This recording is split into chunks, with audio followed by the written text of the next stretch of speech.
Thank you very much, Mr. Chairman. Mr. Roundtree, in my district, Florida State University recently established a Center for Rare Earths, Critical Minerals, and Industrial Byproducts.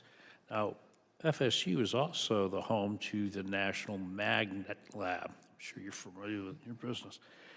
These are very special high-power magnet labs. They exceed field strengths of 30 Tesla.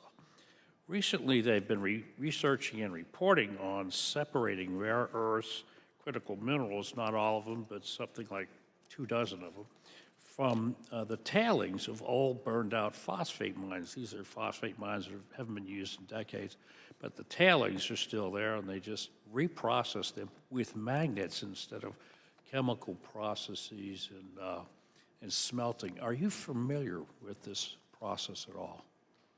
I am not familiar with that process. I am familiar somewhat with the companies that are trying to do that. And, this is another alternative, right, where we can take tailings and basically rework those to provide some of the mineral supplies that are critical here in the U.S.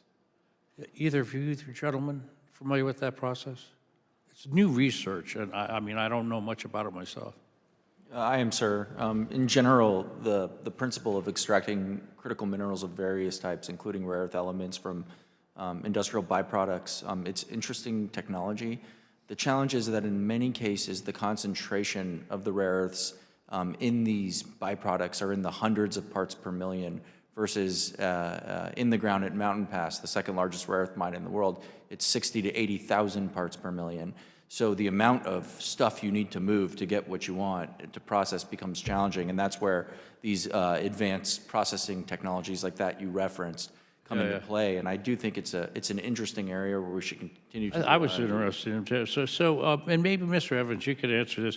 Can you see how companies like yours might benefit from public-private partnerships with academia, institutions like FSU, that do research in these areas? Yes, sir. We're actually working with the University of Nevada at Reno. We work with Colorado School of Mines, with Penn State.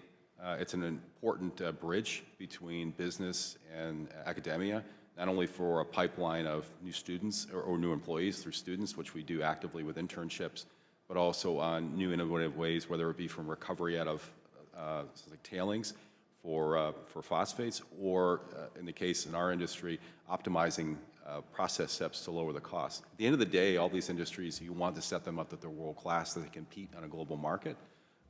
When I read the research, I was interested. It looked like might be a way to quick jumpstart the process, because we know how difficult it is to mine in the United States of America.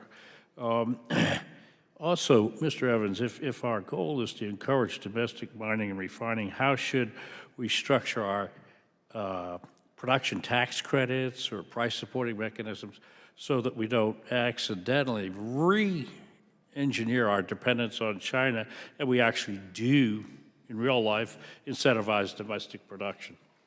45X was helpful for projects like us. I know that sunsets in the 2030s, but that's certainly an incentive for companies here, just because our operating costs versus the Chinese are always going to be higher.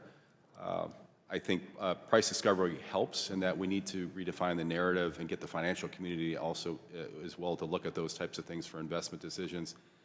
Things like stockpiling in our industry aren't as necessary, but things like anti-dumping or tariffs, if the Chinese continue to behave this way, are helpful tools in the meantime. I think the complexity around some of the products that we talked about here as well, like today, a lot of the lithium that China has, it's all contained in the batteries.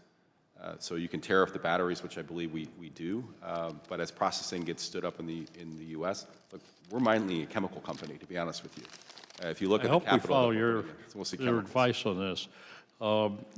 So for perhaps all of you, which industries in America are going to collapse first when we run out of rare earths and critical minerals? I mean, who's the canary in the coal mine? I think the auto industry is uniquely impacted. To build a car, you need 7,000 to 10,000 individual parts. They all have to arrive on time. That any company can assemble an automobile, I think, is a feat of epic proportions. And I think there are so many components within a car. That's why I can't tell who's that weakest. contain magnets. It's enormously challenging. And so I think that's the canary in the coal mine. Thank you, gentlemen, so much for coming here. And Mr. Chairman, thank you